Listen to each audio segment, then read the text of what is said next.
Well, I'm going to keep Owen hanging on. He's had a lot of feedback, a lot of it very positive, and I can attest this is a terrifically thought-provoking paper, and I've had a chance to debate some of it prior to coming in here today, so I won't say too much, but open it up to a first round of reflections and comments from you, and see lots of hands popping up. And then I'll get some reactions from Owen, but also perhaps from our other... Does he want the mic? Owen, do you want the mic back? We've got a... Oh, okay. He can share mine with me, don't worry. Okay. And then we'll go for another round, okay? So, wow, I've got quite a block. I'm going to take the middle block first, and then I'll come over. Front, then Peter, then there, and then there. Okay. Front first. No, in front first, Peter. Thanks. Thank you. I'm Justin Parkhurst at the London School of Hygiene and Tropical Medicine. I'd really like, Owen, if you could, I haven't read your paper yet, of course, if you could more explicitly address the critiques that people like Dambisa Moyo and Bill Easterly are making about how aid undermines aspects of governance and markets. As Eamon said, you could build more schools and hire more teachers, but that doesn't lead to a government that provides education for its population and a population that demands it and knows how to demand it of its government. Similarly, you're talking about markets. You talked about a market for aid, but my understanding of debt aid and the white man's burden is that the authors are saying aid itself undermines the developmental function of the private market. Private markets provide incentives for people to produce things that are needed and provides incentives to see where opportunities are, and they seem to argue that aid takes away those incentives. So can you talk a little bit more about that and how you'd address those questions? Okay, right behind. Hi, I'm Peter Owen. I'm currently an individual. As opposed to... as opposed to anything else. I was struck by Roger's comment that really the key is for recipients to coordinate aid properly. And that was brought home to me very clearly when I worked as a civil servant in Botswana for a couple of years. There was a country that I think had cracked it, and those were for very particular reasons. There was a particular political economy there that was supportive and led to an alignment of objectives. And that was underpinned by a political settlement that was conducive to development. And you don't often get that in many other places. So I would agree very much with Eamon's comment that there is often a multiplicity of objectives in the recipient country, and also quite striking differences of perspectives between donors and these factions in the country. The country may be trying to manage a patronage system or contain violence or sort of stay in power or something like that, and the donor is often technocratic. So, having said all that, and given the enormity of the challenge, what do you think is going to drive the incentives on donors and recipients to embark on this gradual process of reform? And should it be tried everywhere, or should there be some places where we just say it's too difficult and we should try something else? And two ideas on the something else's. One is the cash handout idea, which you mentioned, Owen, initially, but wasn't really further developed. I know DFID's experimented with it, and I know the Centre for Global Development is advising Ghana to do that with its oil revenues. So what can be said about the lessons of cash handouts as an alternative to more Byzantine methods? And finally, what about China? The naked self-interest approach to development. Is there anything which might be learned from that which would help? They have certainly achieved some alignment of incentives, and there's quite a debate about whether that's positive or not. Okay, very good. Moving over, and then behind you, Rajumper afterwards. Okay, good afternoon. Thank you very much. My name is Timothy Cox, International Policy Network. I've got a couple of points, both very brief. I'm sure we'll be pleased there. Firstly, it concerns me that increasing monitoring, especially independent monitoring processes, will lead to an even greater proliferation of agencies employed in the sphere of aid, which is something that both the gentlemen picked up upon. And secondly, specifically for Mr. Barder, you talk about planning as not being a terribly effective method of reforming the aid system. What are your views on long-term planning, and in particular on exit strategies for aid agencies? After all, their ultimate goal should be to no longer be needed wherever they're working. Could you pass the mic behind you, please? Tim Ludford from JICA. I guess I want to ask, it's not entirely dissimilar to the second question, but about the political economy of your own ideas, if you will. Like, if this is quite ambitious, as I understand it, and maybe you set out how to achieve putting these ideas into practice more in the paper. But if you can pull this off, as it were, what I find hard to believe is, why is it, I mean, how does that really fundamentally different from the ability of donors to coordinate massive planning, for example? It's the same kind of effort, fundamentally, is it not?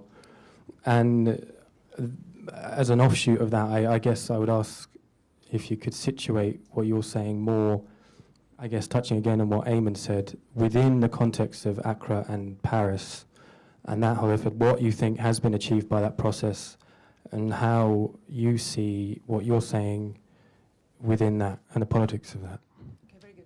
Just speak to the woman there, and then I'm going to get you guys to respond a bit, and then I'll go over to the other blocks. Thank you. My name is Marta Inés Ortegón. I'm from Colombia. I'm quite concerned about the consequences of the aid in the recipient countries. For example, in Latin America, the government of this country changed the policy, and now is managed through NGOs. And since 2001, I have seen 2 NGOs new established, and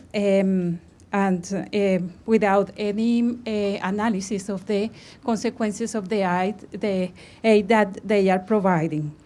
And on the other hand, I know in Colombia, I'm researching this issue about the real truth, the aid of the UK and the EU to Colombia, because I have evidence that, for example, one of the aid agencies is working with a community in Colombia which is linked to the guerrilla groups, FARC. And the other one is working also in Colombia, supported by the Labour Party, this government, and trade unions, and is linked also with the guerrilla group FARC.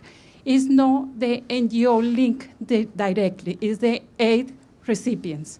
So I'm sorry for my voice, but my worry is the consequences of the recipients in the recipient country of the aid without any control, given without any control. Very good, thank you. Owen, would you like to take a few of those?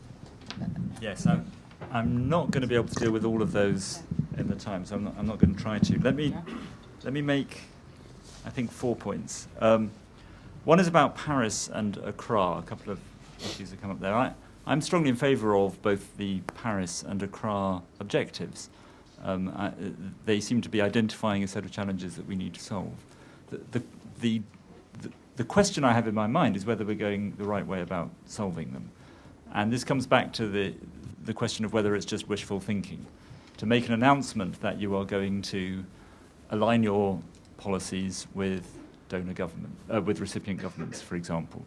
That's an objective that I share. I strongly believe that we should be trying to shift the power from donors to recipient countries. I don't think we're going to get there by announcing that that's what we're doing. And I think Roger is right to say that at the moment there is a lot of power in the hands of donors, and we should be trying to shift it. Burton Martins has an interesting thought in one of his books that one consequence of the decision to reduce conditionality that we saw in the 1980s, the structural adjustment programs, that as donors gave up the strict conditionality of the structural adjustment programs, the effect of that was a loss of interest in donor countries in giving aid. And that's one explanation for why aid budgets fell so strongly in the 1990s. Now, I don't think he claims that that's a definite causal link. But I, for example, was recently in Tanzania and heard from a number of donors there that now that the Tanzanian government has said they want budget support, but they don't really want an enormous amount of interference from donors about what they do with it, quite a lot of donors are thinking that actually in that case they'd rather give their aid somewhere else. And this is an example of what can happen if you you have a legitimate policy objective, which is we want to give more power to the recipient countries. We want to shift it away from the donors. But you're doing so in the face of the political economy that got you in the position you're in the first place. And so the question is, what is it that you could do that would make that shift of power to recipient countries more palatable to the people who are giving the aid in the first place? What is it that you need to tell the taxpayers and the politicians in the donor countries? What evidence do you need to give them about the effectiveness of aid to make them want to give up that control of inputs? And there's some discussion in the paper about that. But the basic message is I believe in the objectives in Paris and Accra. I just don't think that we are. I think we've come to the end of the road of planning as a way to deliver that, and we have to look for other ways to deliver those agendas. Choose one more. I'm going to choose one more, which is a number of comments about evaluation.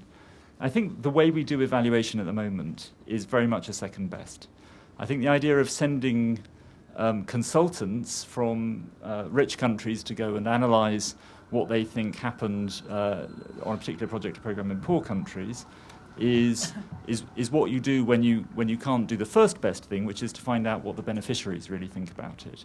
And it's an example. The fact that when we talk about evaluation and feedback, that we very much focus on sending someone out from here, I think it is an indication of the extent to which we're in a planner's mindset. That we're not thinking enough about how do we empower the beneficiaries to have real voice about what's working and what isn't working for them, and for that to influence choices that we make about what we do and what we don't do. So I think we should do it, but I think we should do it. I think we should do less of it. I think we should do it much better. But where we should really be putting our attention is on empowering the beneficiaries to speak for themselves about what's working and what isn't working. Knowing some of the spats you've had with Bill Easterly on the blog in the blog sphere, I think he'd be delighted to hear you say that. Roger, have you got any reactions to some of those comments? Yeah, let me deal with the issue that was raised about whether aid undermines markets and governments and governance. You can find instances to show that where it has done that, but there are also instances where it doesn't. I think if you look over time, you will see a very, very significant shift with most prominent, particularly like-minded bilateral donors actually trying to address this problem, so that you see an increasing share of aid trying to extend and deepen and make markets work better, and also you see a huge amount of government aid going into building governance. I think the important thing is to do a good case study to understand where these problems lie and where they don't, and what is being done about it. And within ODI, the late John Roberts did some very, very interesting work for CAPE, looking at whether and when aid led to disincentives of government to increase taxes and when it didn't. And the mixture of case studies showed that there were some instances where they did, and some instances where they took action and it didn't.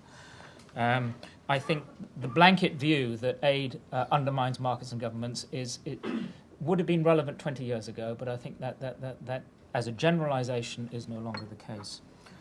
The other issue I want to talk about is the issue of NGOs raised by the woman from Colombia.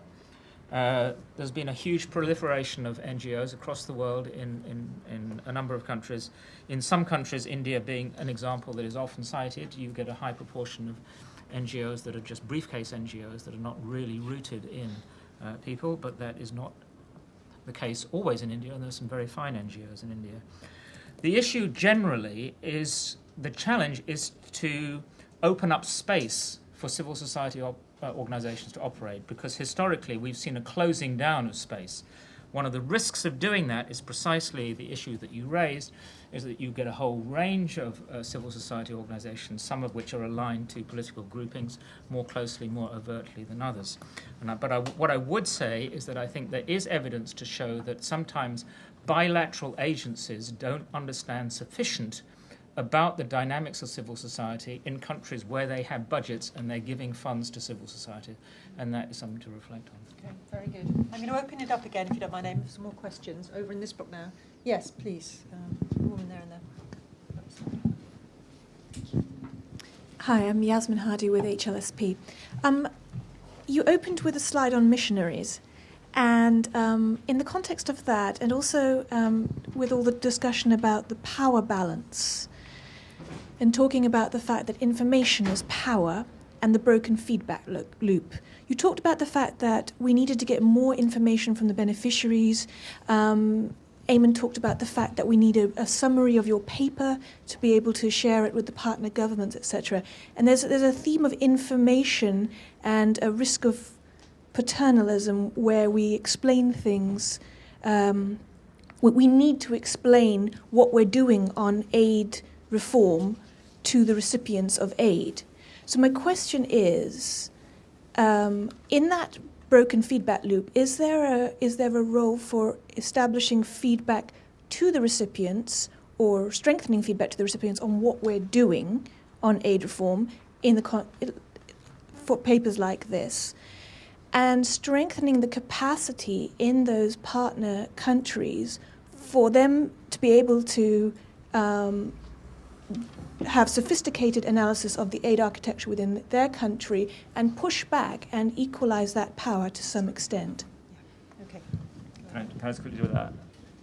Yes, as it happens, that's my day job. I lead a small team that is very focused on making the case for much greater transparency of aid agencies to people in developing countries.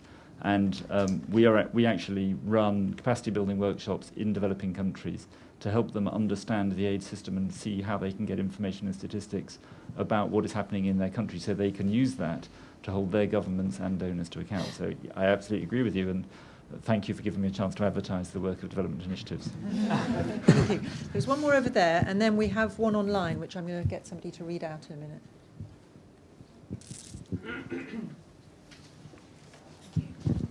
Hi, Owen. Tasneem Maji from Development Initiatives. Quick question. It's not a plant of a question, is it? Just a quick one, but this is just to elaborate on some of the discussion around ownership and government ownership. But, I mean, my understanding is that with Accra, there's been a widening of this understanding of ownership to go beyond just governments and actually talking about ownership by people who are the end recipients or the people we're trying to benefit. Because one of the problems you have is that within governments, at least the kind of governments or countries where I sort of do the work, which is kind of fragile states and so on, the problem is that the governments don't necessarily want to do good things for their people, and therefore their objectives are likely to be very different from those of donors. And that might also explain the problem where if donors lose control over the aid, they then don't want to give aid because they actually know that perhaps it's not going to be used in the way they intend it to be used. Very good, thank you. Can you bring it over to Liam? The nice thing about being internet streaming on live is we get questions coming virtually. Okay, we have a question from Jim Gleeson somewhere in London. And he'd like to know, to what extent are the objectives of bottom-up feedback and radical transparency dependent on free and independent media in recipient countries? And is there anything that aid could or should be doing to support media? Very good. I can take a couple more if there are a couple more questions to go. One here and then two on that block. Oh, was that you as well, Chris? Okay, Nigel Thornton from McGill Applied Knowledge. Hi, and thank you very much for all three speakers. I just want to go. We've heard a lot about 20 years and what change has happened in 20 years historically. And I just wonder, when I was reading the paper, really just building on some of the points that Roger made, is that quite a lot of change is going to be forced on the aid relationship. It's going to be forced on the political economy of aid as we move to a much more multipolar world, quite radically. The political equilibrium, the Washington consensus, perhaps, that's underlying a lot of that, is very likely going to change over the next 20 years quite significantly. Now the kind of change that you've talked about is about internal. And I just wonder how much of the kind of changes that you're envisaging here will be forced on that political equilibrium. Very good. The gentleman at the back and at the front over here. My name is Shemi. I'm a PhD researcher from Middlesex. Speak up a bit, please. My name is Shemi. I'm a PhD researcher from Middlesex University. I've got a couple of questions. I haven't read the paper, but it's just general questions. One is that the Mo Ibrahim Foundation every year publishes a governance index of African countries. And just yesterday, I think we had yet another advert calling for donations to Ethiopia because people are starving. So that raises the question, what's been happening for the last 20 years? What do governments do? And where's their stake in this? So my question to the donors and aid agencies, why don't you link governance to aid in terms of the non-humanitarian services? And the second question is, there has been talk about a feeling of paternalism to the recipients. My criticism for the aid agencies, they do a lot of good work, but there seems to be a lack of involvement, both on a grassroots level for the local people, recipients involved, middle management, and at the decision-making level. And very often, every time there's a crisis in Africa, CNN brings someone who wrote a book about Africa, and you very often find, with the best of intentions, they are from either London, Geneva, Washington. There's a good chance that 650 million Africans, there might be one who knows a thing or two about Africa. So, why don't they involve them in decision-making levels? Thank you. Thank you. Down to the front here, and then did you want?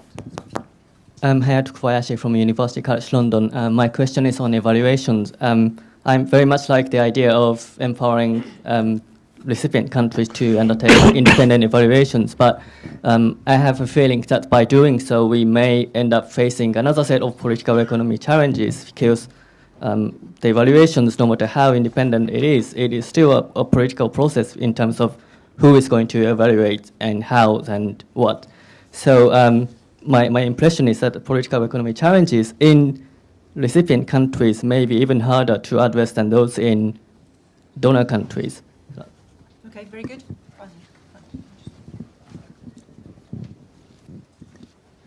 Christopher Thay, Development Policy Unit, Treasury, although speaking also as an individual in this case. A question, a comment. I think the question was how much some of this discussion varies depending on the kind of part of the world or the level of development the countries are with one's talking about. So between more advanced and fragile states, for example, or between Asia and Africa. And the comment was a kind of experience which to challenge maybe Roger and Eamon a little bit about power relations and proliferation. Two stories. In a past life, I remember talking to elements of the Chinese government about their attitude on one UN in country. And basically the message I got back was that no one, particularly all the ministries, as Eamon kind of suggested, had their relationships with different UN agencies, and no one had an incentive to interrupt that.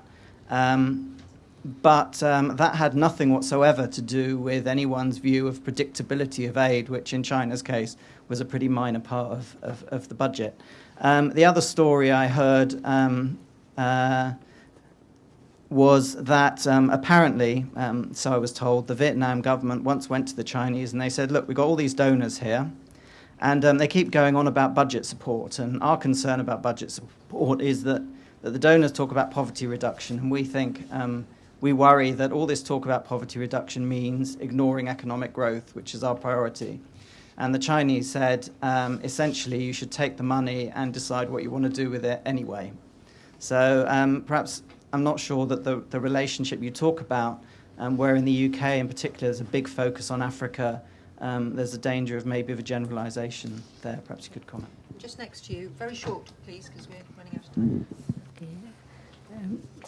This is regarding deadly intrastate conflicts where conflict-insensitive aid has been exacerbating the conflicts. One very good example is Sri Lanka.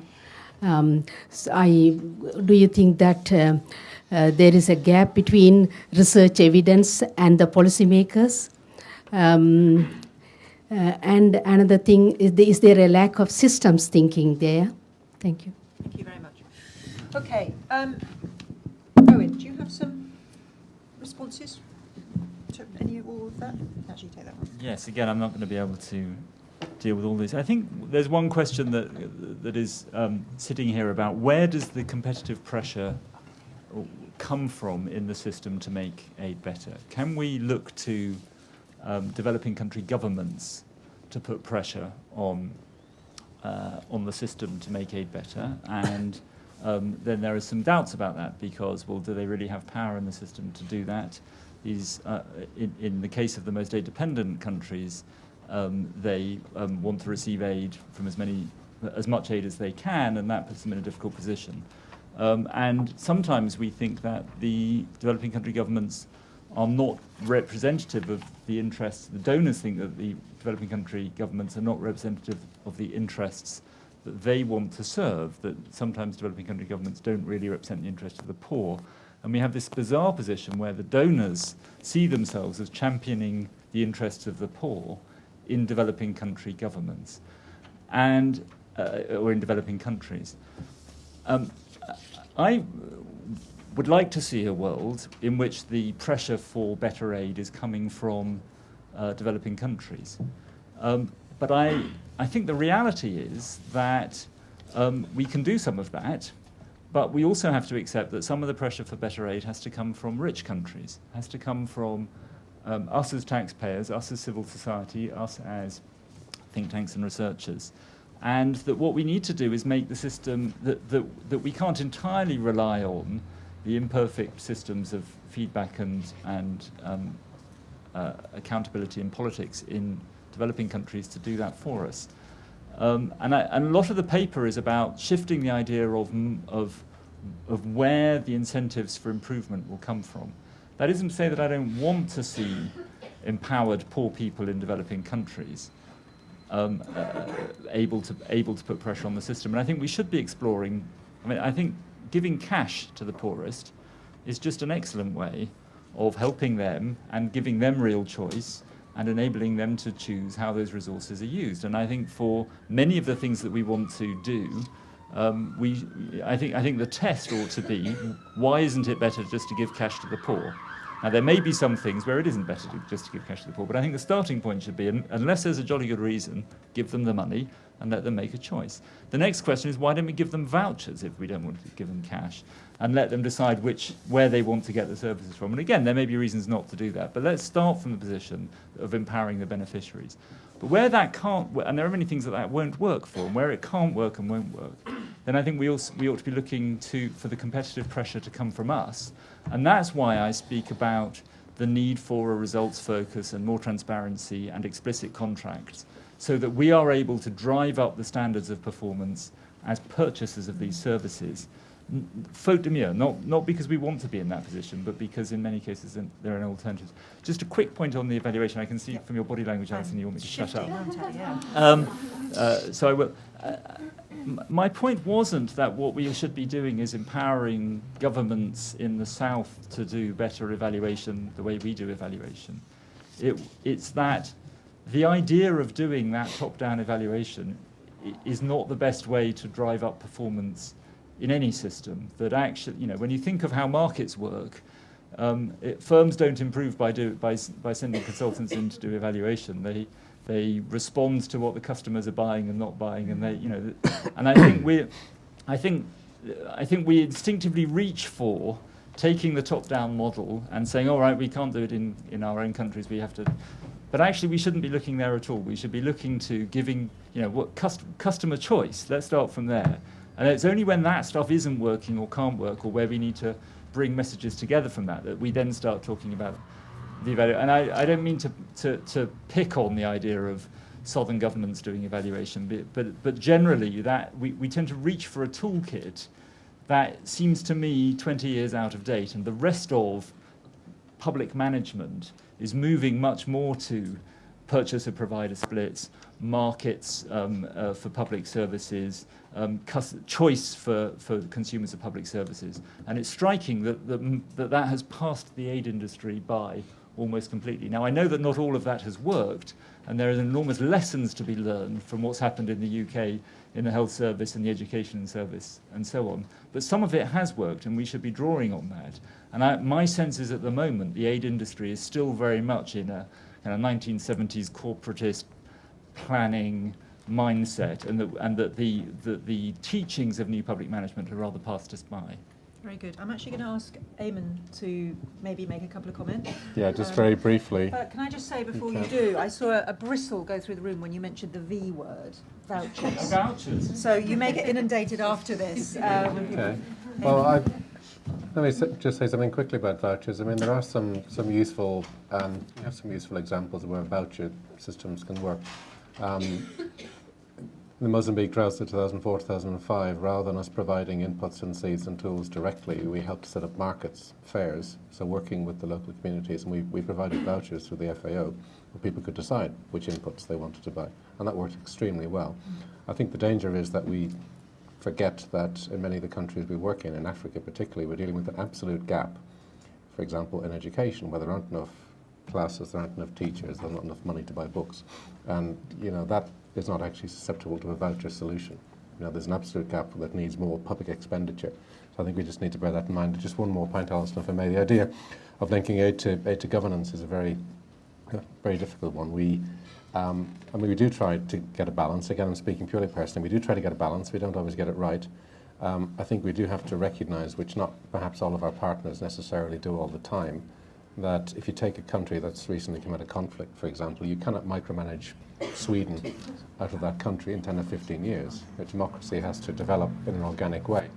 And so donors have to be very careful not to try to implant their version of what a particular country should look like through aid. I mean, there are some basic principles, obviously, that we need to observe, but it is one of the most difficult areas for us, I think. And I think the Tanzania case is an interesting one, where, as you said, Owen, Tanzania is trying to take more ownership and trying to get donors out of the micromanagement, and that's absolutely right. The problem is that we're using taxpayers' money, and we need to know vaguely what they're going to do with that money and what their objectives are, so that we can obviously present that. Just very briefly around incentives, I think there is a big incentive danger, which I think is about revenue. And you don't actually get domestic accountability unless people pay for their government. And one of the things we do need to be careful of is that we're not actually providing a disincentive for partner governments to develop revenue systems. Very good. I'm going to let you respond to one, Roger. Yeah, just before I do that, just to say that I thought that the questions are really good, and I'm just so sad that the time has prevented us from responding to all of them. But I wanted to talk just in the few seconds I have about involvement of beneficiaries. We now have the infrastructure available to enable voices from the South to engage in all debates about aid and development issues here. DFID has a video link with Ethiopia. There's no reason why in the debate that went on yesterday, people from this country had to be called upon by the BBC to talk about these issues. I was very struck when I was in DFID Kenya a year or two back that DFID Kenya was involved in doing parliamentary answers in Westminster. It seems as though we can do it in reverse. We can get the DFID people in Kenya to engage in debates in Parliament. It will require not much effort for DFID to think creatively about how it can engage and address that problem. We have the technology to do so. We just need the will. Very good. Many thanks. Well, the sign of a good session is people leave wanting more. I think that's probably where we're at. I want to thank very, very much for all of you coming, but particularly to Owen for putting such a terrific set of issues, some perhaps more provocative than others, on the table, to Roger and Eamon for giving us a really good basis in which to debate. Owen, if people want to continue to engage on the ideas in their paper, how can they do it? I'll put some cards on the table here. owen@devinit.org is my email address. And please, I'd love to hear from you. This is a working paper. I want to work on these ideas further, and I'd be really interested in people's reactions and ideas. Thank you very much indeed. Thank you.